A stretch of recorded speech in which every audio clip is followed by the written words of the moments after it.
Hello, hello. Welcome back to the Lorethrough. Today we are handling episode 31, and we are in the Lakeside Crystal Cave. So let's get to it. First we find this treasure chest, and it has a single arteria leaf inside of it. Fascinating. Why is this up here? It's almost like they were moving stuff in, and they realized they just wanted the contents and not the metal and wood box, so they left that behind. I also wanted to point out, I took a closer look at the Monk's Flame Mace that we got last time, and honestly, it looks like a piece of, like, rebar that they then fused 4 pieces of vaguely flame-shaped metal to, which I guess would make it not as weighty as a genuine maul or mace, but still, such a silly design. We're going to use it anyways for a little bit, because that's what we do here. Here we have a very tiny demi-human trying to end our lives. Unsuccessfully. It dropped a glowstone. We could do the monkey stomp.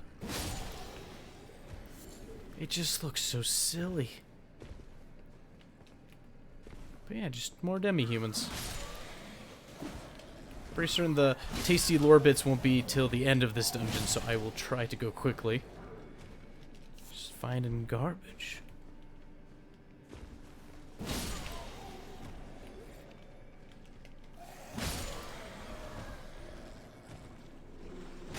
Oh no. He's faster than I am. The big fella with the club.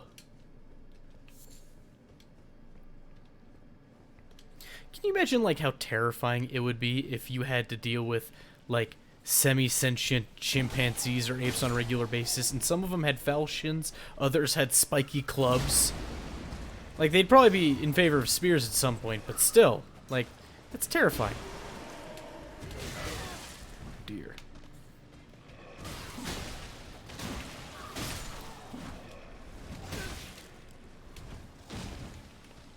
There we go. Just the thought alone is kind of scares me. Wouldn't want to deal with that personally. Okay, silver fireflies, budding cave moss. Have we looked at budding cave moss? I know we've looked at the regular kind. Faintly luminescent moss that grows in dark caves, speckled with tiny yellow flowers. It's primarily used in perfumes. Riveting. We don't know much about perfumes. And the spear talisman. Does the spear talisman have any lore to it? Talisman depicting a spear and a soldier enhances the counterattacks that are unique to thrusting weapons. And it kind of looks like a Godric soldier, given the shape of that helmet there. Spears are standard weapons for soldiers in the lands between. They made it possible to respond to a ferocious foe with an equally ferocious counterattack. And that's actually a mechanic in this game, is counter hit damage, which happens anytime you hit a thing while it is in the middle of its own attack animation. You get a little damage bonus. And I believe the bonus is heightened if you are 1, wearing that talisman, and 2, doing piercing damage. Actually, it might just be piercing damage that gets the bonus. I couldn't tell you for certain. I feel like it's at least more prominent on piercing weapons that they get a bigger boost. I know because, oh, crystal cave moss. Because people like to use the rusted anchor that I found. They like to grab 2 of them, and they like to do jump attack builds because they do piercing damage. Crystal cave moss. Faintly luminescent moss that grows in dark caves, laced with fine crystals. Material used for crafting items. Among mosses, it possesses unique medicinal properties. A unique moss. Well, fancy that. We'll grab as much moss as we can, just by the handful. Stuff it in our pockets. Don't look at it again. Much like a little boy with overalls during the Tom Sawyer and Huckleberry Finn era. Just gonna stuff things in our pockets without thinking about it. Ooh. Surprised I was able to dodge that with directional inputs and not an actual dodge. Alright, it's dark in here. Let's fix that. We have access to industrial lighting. Industrial lighting that follows us. We might as well use it. So here we start to see some big ol' crystals. I probably should have noticed some on the overworld in the last episode, but maybe we didn't come across any. But there's large pieces of crystal about. And given that we are in the land of the sorcerers, And they seem to have it on their staves. Staves. Staves is probably the word I'm looking for. I'll try this one. I was really hoping for more of a sweep. Well, it worked at least. Oh, chunky fat rolling. Okay. Yeah, I don't have anything else. Oh, wait. So the Vulgar Militia Saw and Shotol were two weapons that we saw on those small guys from the last episode. A weapon comprised of a saw blade attached to a long grip, brandished by the Vulgar Militia. Its serrated edge is very effective at inflicting blood loss. The saw is said to be used to cut up bodies to feed the militia, but there are no first-hand witnesses to confirm the dire rumor. A hooked blade, the Vulgar Militia Shotol says, a hooked blade attached to a long handle. Wielded by the Vulgar Militia, its attacks can slip through an enemy's guard. The Vulgar Militia are the undecorated stewards of the rancid, scorched battlefields that none dare approach, and forbidden domains better forgotten by the rest of the world. Kind of interesting that one depicts a rumor and the other depicts a little more of their purpose, kind of like their armor. But, the Shotol is dexterity scaling, as well as the Militia Saw. The, Shotol has much higher dexterity scaling, while the Shotol has higher dexterity scaling, while the Saw seems to have higher base damage. But the Saw also has less dexterity scaling, but a smidge more strength scaling. So for our current stat allotment, it does a little better.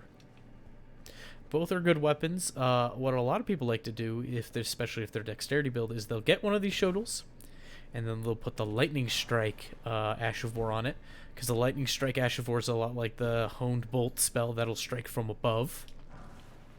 And because Shotols inherently ignore, I think 40% of a blocking shield, it makes it really good for dealing with shield people, because you can just strike them from a lightning bolt from above. That'll ignore shields as well. And it has the halberd attack set. There we go. And we'll probably try out the saw on this boss. That sounds like a good idea.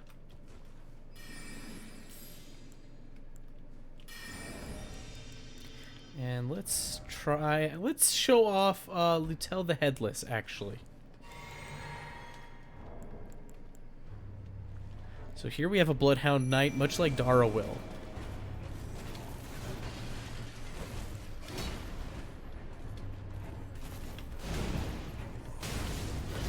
Goodness. If I don't do something fast, he's gonna knock me out.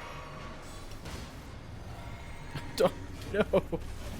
I almost called him Darwell. Lutel, you're supposed to show how cool you are now that you're upgraded.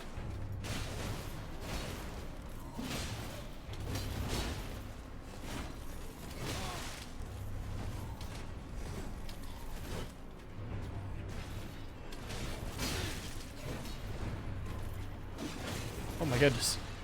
Plinking off the wall.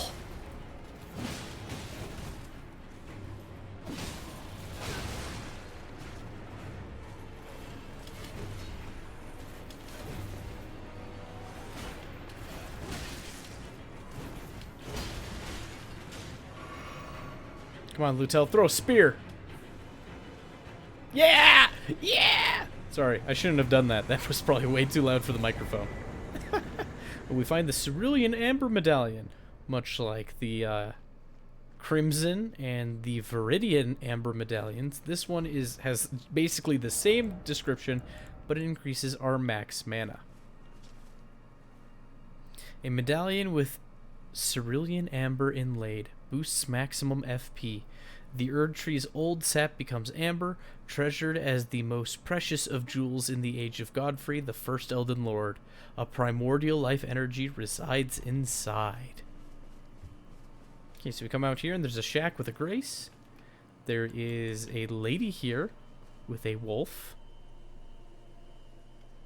The wolf has fluttering fur, but no other movement, and she seems to be very pale, covered in chainmail. She has arrows And it almost looks like a metal corset. An armored corset. Can you believe that? The things that fantasy enjoyers come up with. And we find a rune arc, which we can use to bolster all of our stats. Forgot we had that. Okay. Take a rest at the grace, and then we will chat with the young lady. Kind of look grim with this bloodied saw on a pole and our bandaged face, but what can we do?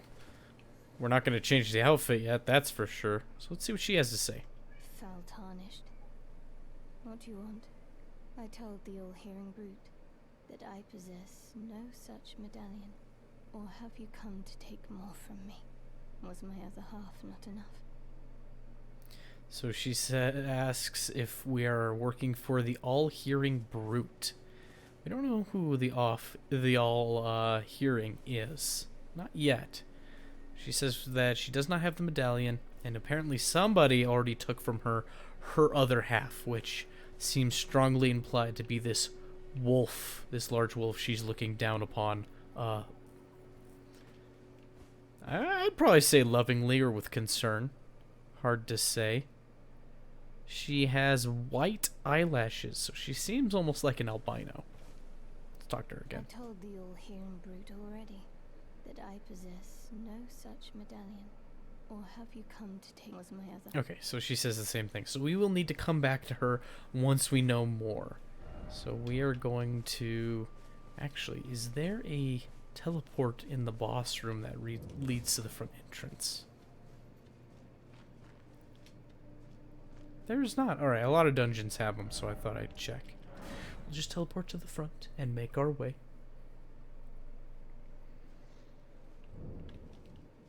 We will head in the opposite direction. All the way out the cave. Alright. Yeah, so there's these big old pieces of what looks like glintstone just in the environment. Much of it is destructible.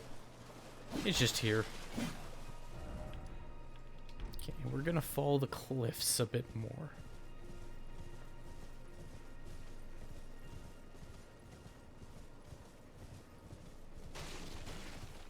And here we see another detachment. Oh. I meant to unlock. I'm not doing so well. I do not enjoy mounted combat. That's better.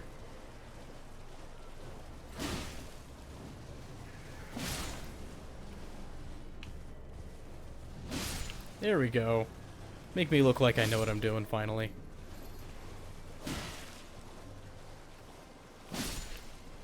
Goodness. Yeah, they seem to be venturing all about. Makes me wonder what else they would be in search of. And we noticed that beneath that plateau where we saw the church building, we have a poison swamp.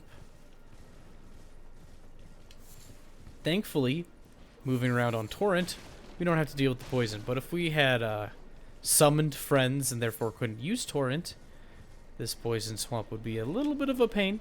Not too much, though, because there's not a lot in the swamp itself. It's kind of what's in the back. What we are looking for. There it is. Okay. It's like, I know there's an item out here worth grabbing. Aw. The first hit knocked it out of the way, the big damaging hit. And we find the Ash of War Indomitable. So let's take a look at that. Vow of the Indomitable. Okay.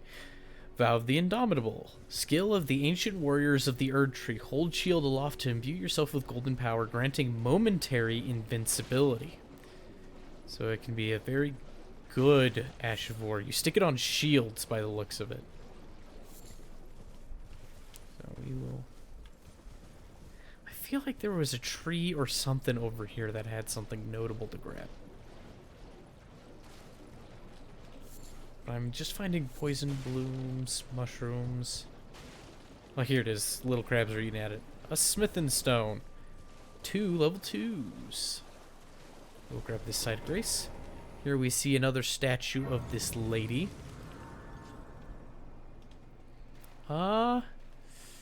It's hard to tell what era this structure comes from, this sort of gazebo. Given the segments on the inside, it makes me think of the insides of those wizard towers, so maybe it is one of theirs. It's got a bunch of clovers on it. This could be from that same construction as the Eternal Cities and the Wizard Towers. Given that I don't see any tree iconography, it makes me think it's not from the Golden Order, and given we are in Liurnia, it would make sense that a wizard did it. Alright. Now let us go investigate the back of this plateaued area.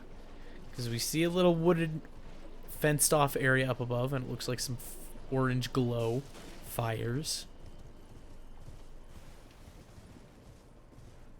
So we shall work our way in this general direction. Let's get far enough away that the crab no longer bothers us, because we don't have time.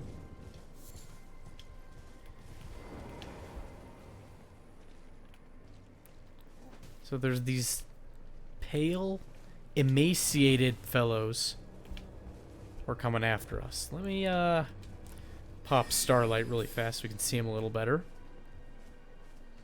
But he looks really old. He's wearing a circle. He's got some clothes. And he's not much of a threat, but he's still aggressive. And if we look where his feet ought to be, they are faded. Partially translucent. Kind of hard to see. But yeah. Poor thing. Almost feel bad. Why would he attack us? Is it because we're tarnished? What are these things? But they don't bleed red. They, in fact, spray the silvery gray on the ground. They don't have red blood. And here we see more of them strung up. And sure enough, their feet have faded away. All of them. But they're still kind of there. Which implies some sort of degeneration that's not natural to our world. Almost like a magical degeneration. Many of them are strung up, even on the bit of the town that's over there. This nicely made stone bridge they are hung from. And we see Nepheli, Lu, and a lantern. And it looks like the bodies here are commoners. We've met those commoners before. I believe they bled red, so they seem to be different from those hunched old men we just met. Oh, it's you. Well, what do you make of it? What's happened to this village? I witnessed a sight much the same in my infancy. The oppression of the weak. Murder and pillage unchecked. A waking nightmare made by men. But this time, I'm a woman grown. And though the suffering cannot be undone, I can still mete out justice. Justice to the oppressors. Let the scars I carve remind them. I am Nepheli Lu, warrior. So she sees a grave injustice here, like one that she experienced when she's younger, and she wishes to do justice by these individuals. But this time, and though the suffering cannot be justice to the let the scars I... Yeah, so that's all she has to say for now. Come up here, we see a bunch of gravestones. Or, sorry, not gravestones. Caskets. And a larval tear, another one.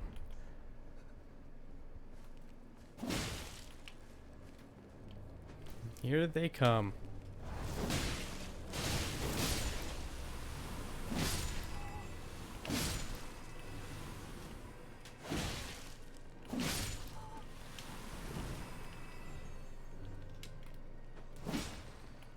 Can't really backstab him by the looks of it.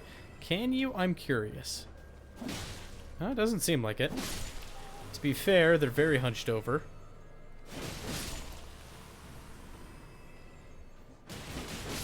Okay. They didn't drop one, but had they have the chance to drop an item that I grabbed before called an Albinauric blood clot. the thick, coagulated blood of the Albinaurics, material used for crafting items. Albinaurics are life forms made by human hands. Thus, many believe them to live impure lives untouched by the Erdtree's grace.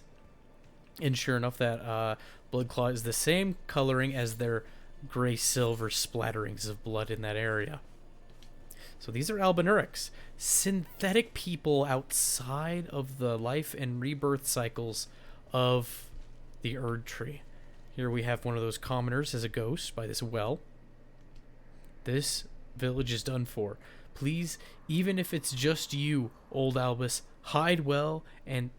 Hold on, I wasn't done reading that. Hide well and still your breath. So there's a village here of the Albinaurics, and it seems that a good deal of them have been massacred, and they are hostile to us on sight. Something wrong has happened here, and Nepheli is going to probably help us get to the bottom of it.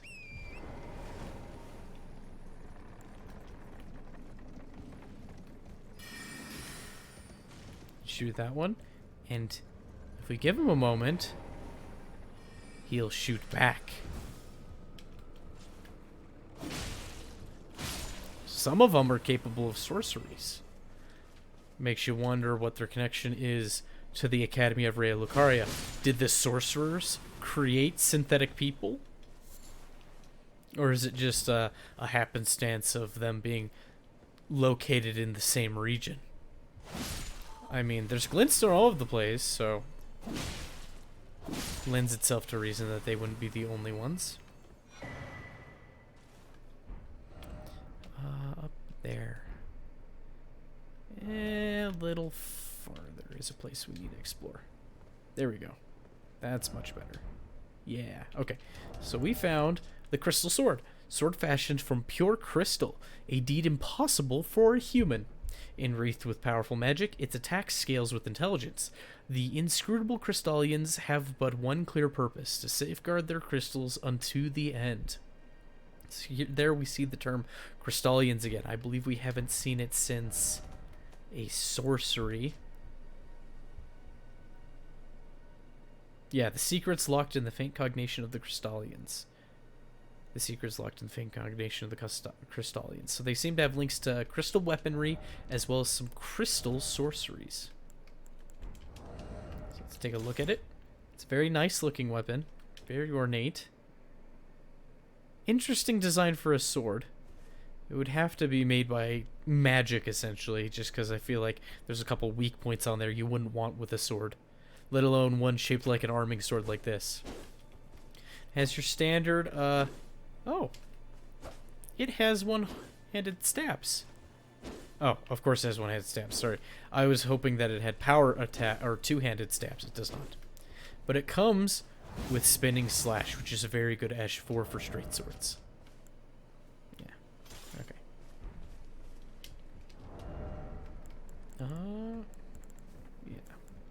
Yeah, that's fine, that's fine. So we'll explore the other part of the village, and I should probably go back to a weapon suitable for Foreman's Seek Helm.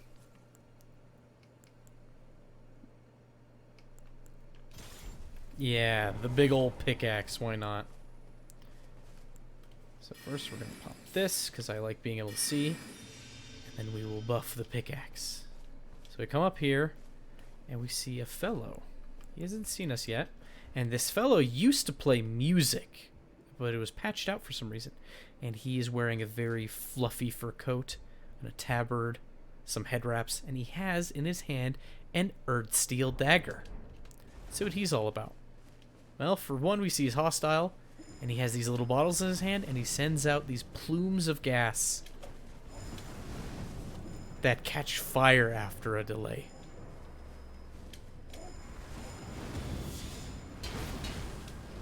Goodness. Speedy fellow. High damaging fellow. Unfortunately, his perfumes are much better. Oh, come on. I just wanted to send you to space, buddy. There we go. That's what I wanted to do. And he gave us a flask. The nice thing is that I took the time to acquire his outfit beforehand as well. So, depraved perfumer headscarf. Headscarf worn by the depraved perfumers. These heresy-inclined perfumers imbibe their own spices to alter body and mind. Seems interesting that we haven't met any potion makers per se, but instead we have now met perfumers. Makes you wonder about the effects that scents can have on the mind. There's already something weird going on in the lens between when it comes to the senses.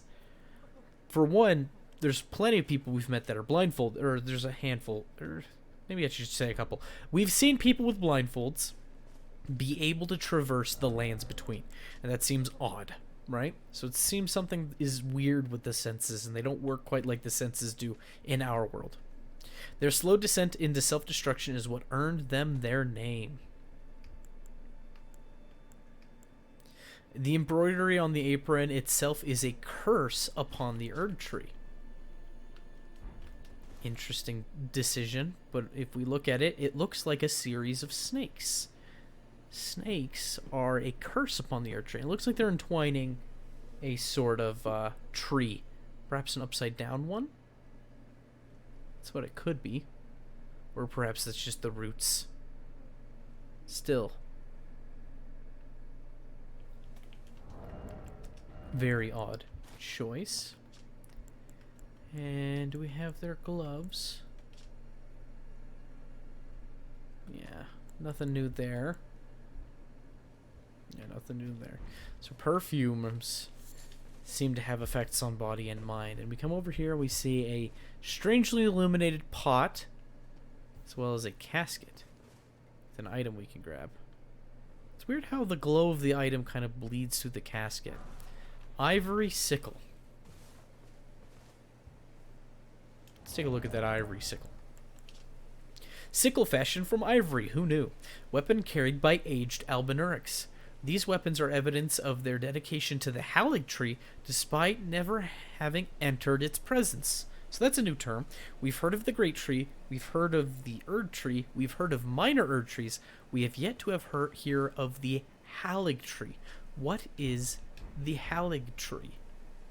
Is it in competition to the Erd Tree?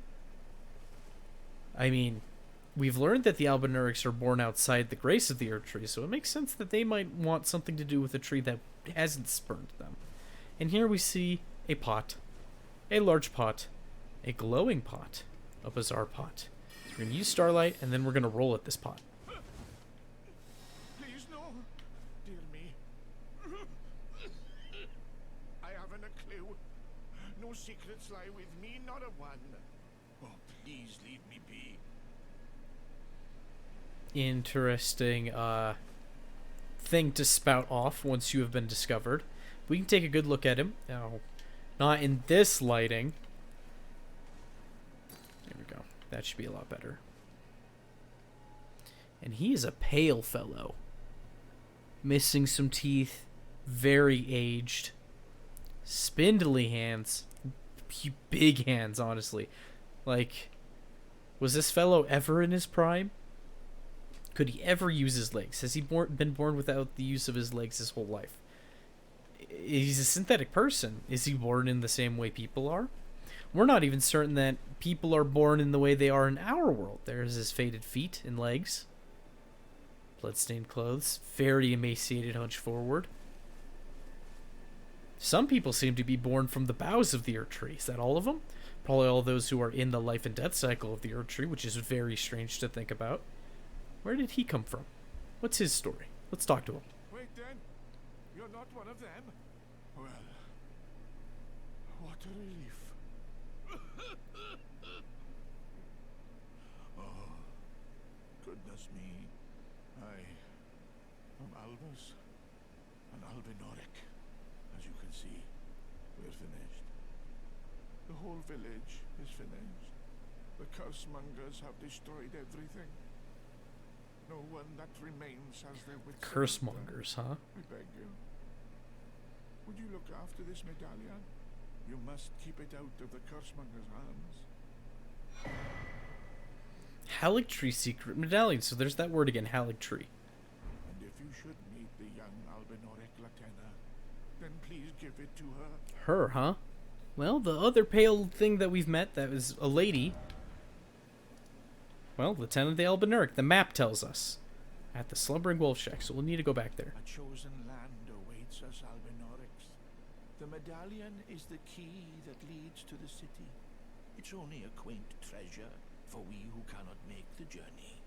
But for dear Latenna, it is needed to fulfill her purpose. My legs will soon fade, and with them my life. Alas, this is the immovable fate of all Albinaurics.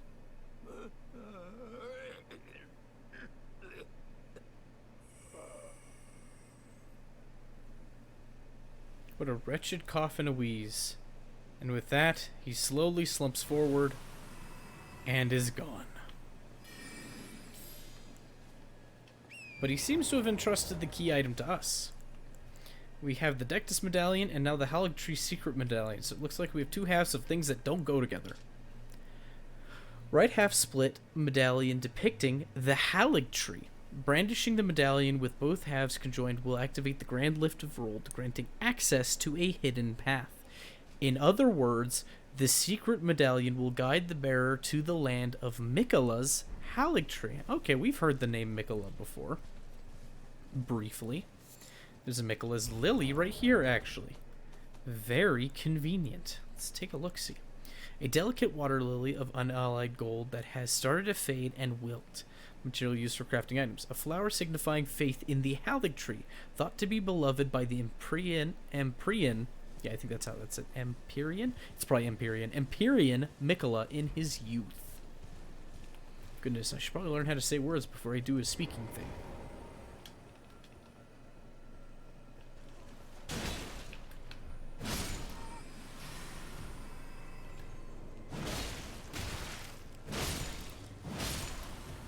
Oh no, it's getting away!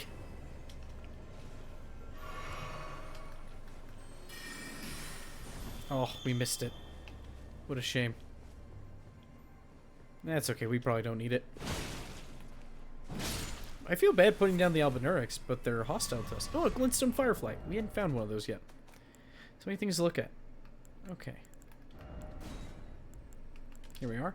A firefly whose glowing tail is hardened into a glintstone. How cute. Widely found in Liurnia Lake. Material used for crafting items. Alas, now that its tail is glintstone, it can no longer beguile potential mates. Oh no! It's interrupting the ecosystem. So we look down this hill. Oh, first we can summon a Nepheli Lu, warrior. But if we look down this hill, we see a fellow over there wearing... It looks like an Oni mask. Wonder how close I can get. Especially if I use the Arrow's Reach Talisman. There we go, that's better. So he's wearing what looks like an Oni mask. It's got these branching horns on it. And even his cleavers there are covered in gnarled horns. Kind of reminiscent of the gnarled twisting horns that we saw on Margit the Fell, right? That boss at the front of Stormvale. And he was an omen.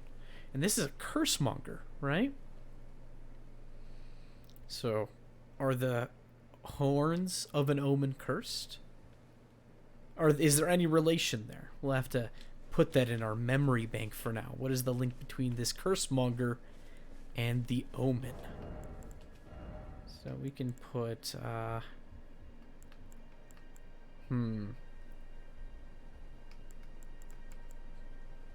do the axe talisman for now. It'll be funny.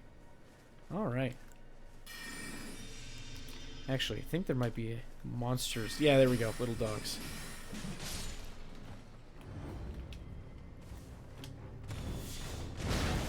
Oh no, he interrupted me.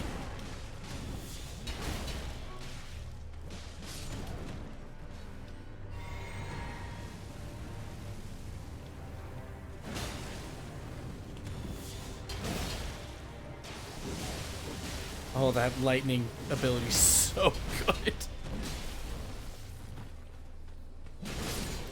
And we dealt with the Omen Killer.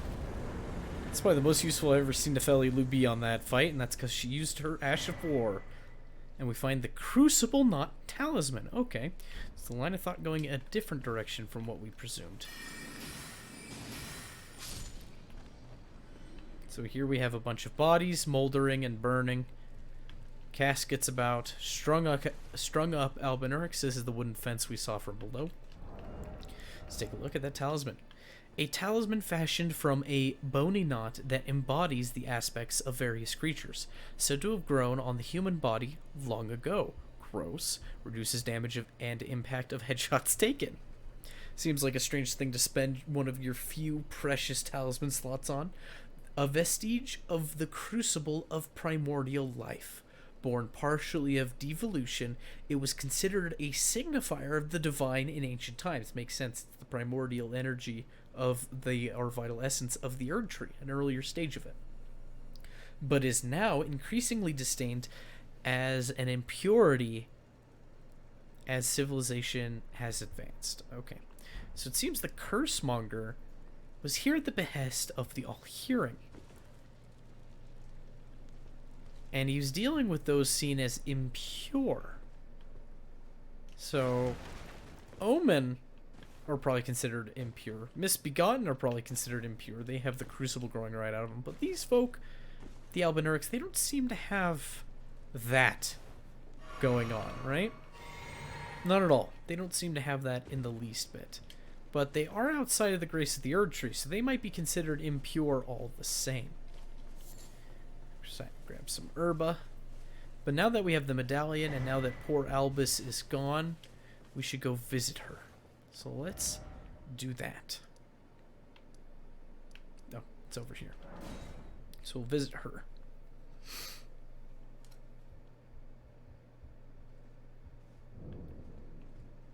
And we'll talk with her. I told the all-hearing brute already that I possess no such medallion. Or have you come to take more from me? No, instead we possess a medallion. Show her the secret medallion. Do you speak true? So old Albus entrusted his medallion to you. Then I've no choice but to trust that this was his dying will. Let's try again. I'm Latenna, an Albinauric, the same as old Albus. My apologies for my coarse words earlier. I presume the worst. Seeing that you're another tarnished like that all-hearing brute, I hope that you will forgive me. Sure, why not? Everyone just judges us for being tarnished, regardless of our own actions. Now, we will carefully leave out the detail that we murdered the survivors of the village, but to be fair, they were hostile and we could lock onto them, so, I mean, whose fault is it, really? The medallion's better off in your hands anyway. Would you consider doing me a great service? I must go back. There is something I must do, even if I must say farewell to my wolf Lobo. Will you show me the way? To the land of Miquella's Halig tree. If you accept, I would gladly apprise you of the whereabouts of the medallion's other half. Sure. Thank you kindly. They say the other half of the medallion is beyond the Forbidden Lands, north of the Erd Tree, in Castle Sol, on the mountain tops of the Giants, accessible by the Grand Lift of Rold. Okay. So if we're willing to help her out, she will join us. Then I suppose it's time. Farewell, Lobo. My faithful wolf. My better half. I will go with the Tarnished, so that our journey will not have been in vain. Forgive me, Lobo. So Albus mentioned that it is the fate of all Albinaurics that their feet don't work. And we saw her kneeling. Call upon me when needed, and I will fight at your side. Now we can call upon Albinaurics. She willingly divested her physical form and became a spirit ash. Which might have boosted her survivability, honestly.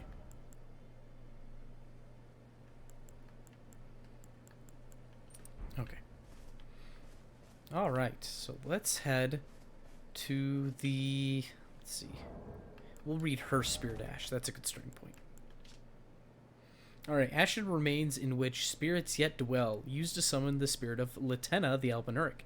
a rare case of one who chose to become a spirit voluntarily. Latenna was renowned as a deft magic archer, but having lost her beloved wolf companion Lobo, she cannot move from the place where she was summoned. So we can summon her, but she can't do anything after the fact. She can't move, I mean. She can still shoot, and she is a very good summon. If you're willing to hold the attention of whatever you're fighting, she will turn just about anything to mincemeat, even at a low upgrade level. She does very high consistent damage. She shoots triple burst arrows. I'll have to show her off. So, I'll make sure to slap her onto the bar so I don't forget to use it. Okay. And now we are going to head to the round table hold for a bit before we cut the episode. And the round table hold, something's wrong. It's dark here.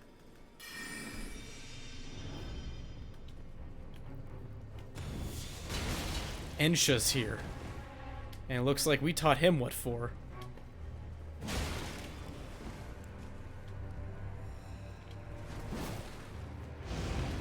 Oh no! He's grabbed us with those bone claws. Oh, he grabbed us again! I didn't even get a chance to roll out of that.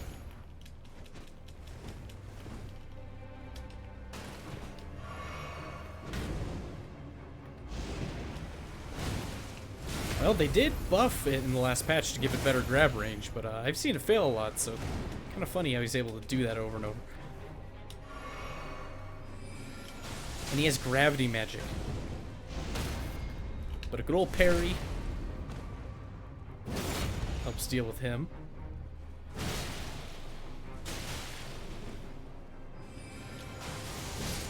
And we dispatch Ensha, who has invaded us.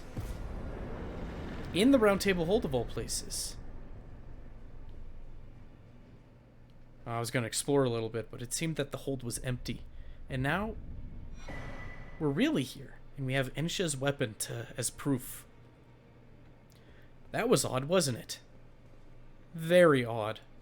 It's almost like somebody intercepted us going to the round table hold. They put us somewhere for a trap. Who would have done such a thing? Well, let's look at the weapon. Horrific weapon made of a hardened skeletal arm wielded by Ensha of the Royal Remains, who used gravity magic, by the way. Fitted by placing one's hand into the fist's grip until they dig in. O clinging creature, a king relinquishes not the hand. And wouldn't you know it, Ensha is gone, and his armor set is where he used to be. Helm graced with gold human bones, worn by the unspeaking adherent of Sir Gideon the All-Knowing. All-Knowing sounds like All-Hearing, who is the brute that Latenna was talking about. This Royal Remains set slowly replenishes HP when HP is reduced. So if your HP is below, I believe, 18%, each piece of the set you were wearing will slowly regenerate your HP up to a cap of 18%. And if you can wear it with other sets of gear, it can be very good for staving off death blows. It is said that the bones belong to an ancient lord, the Soulless King. Interesting. The lord of the lost and desperate, who was known as Ensha. It's very interesting. I don't believe the other pieces say anything different. But I will look all the same. It's not a bad set, especially early on. It's not too terribly heavy, and the passive can be very nice. Especially if you combine the passive with the Blue Feathered Branch Sword, which boosts your defense a lot if you're below 20% health. Though the combination can help keep you alive in a pinch.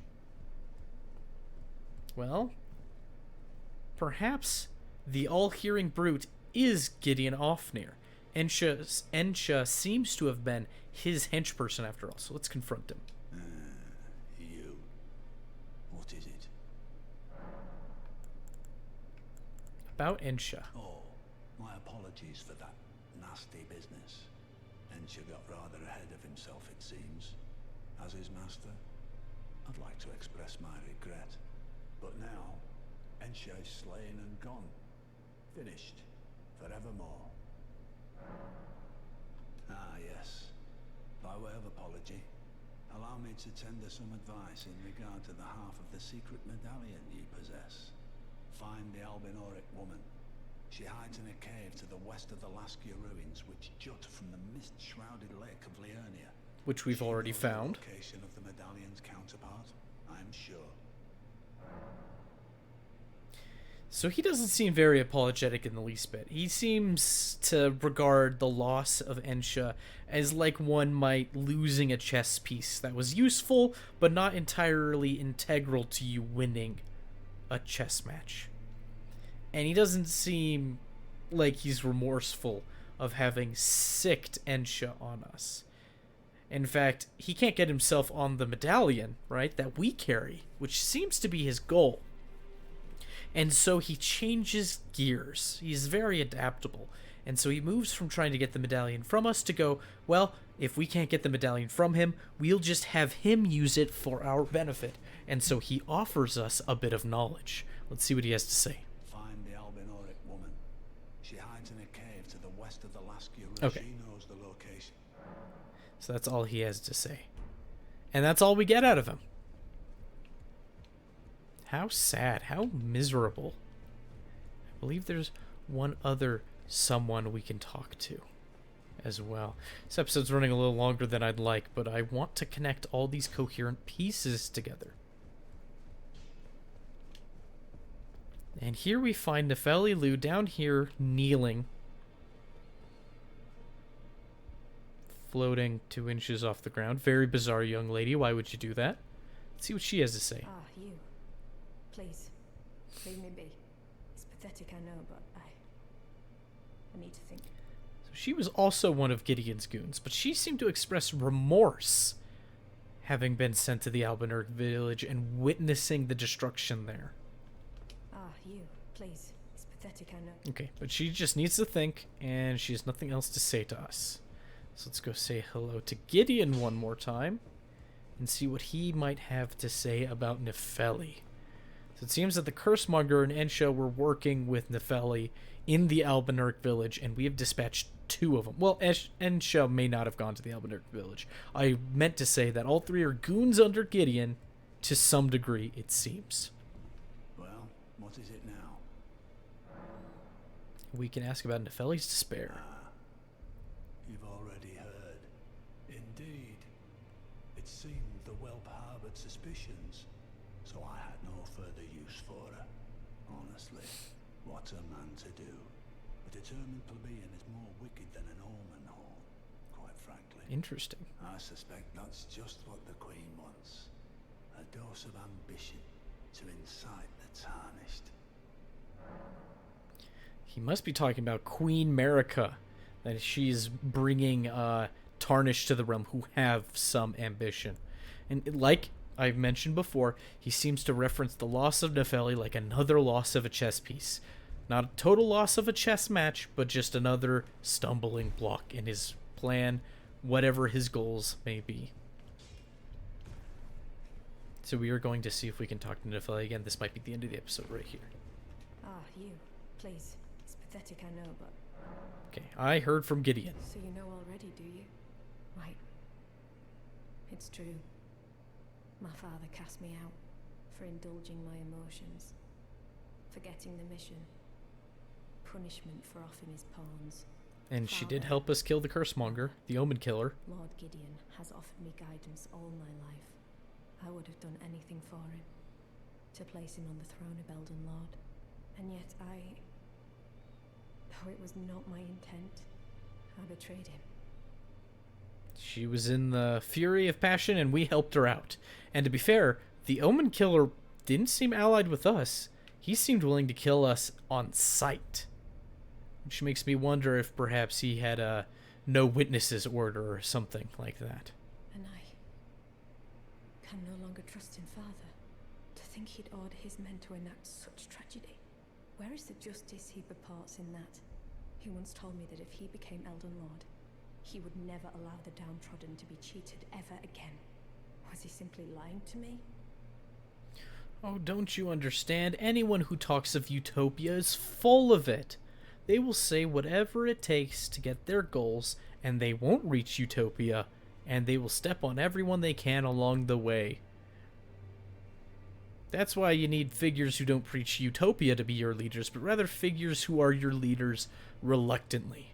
Those who embrace the role of leadership, not because they want it or want to seek it out, but because it is necessary. No. Like George Washington, How could I say that? at least as an Father has archetype. always given me his guidance, and now I've lost it. So now she's lost purpose. No. How could I? Father has all. And now. So she's lost the guidance of grace, and so she was relying on Father Gideon to give her purpose. No. Yeah, How could that's I all she has to Father say. has- now. So quite the interesting development, despite only touching on a little bit of the southern portion of Liurnia. I thank you for joining me today. It was great fun having a few story beats and character moments. I hope to see you next time, and bye-bye.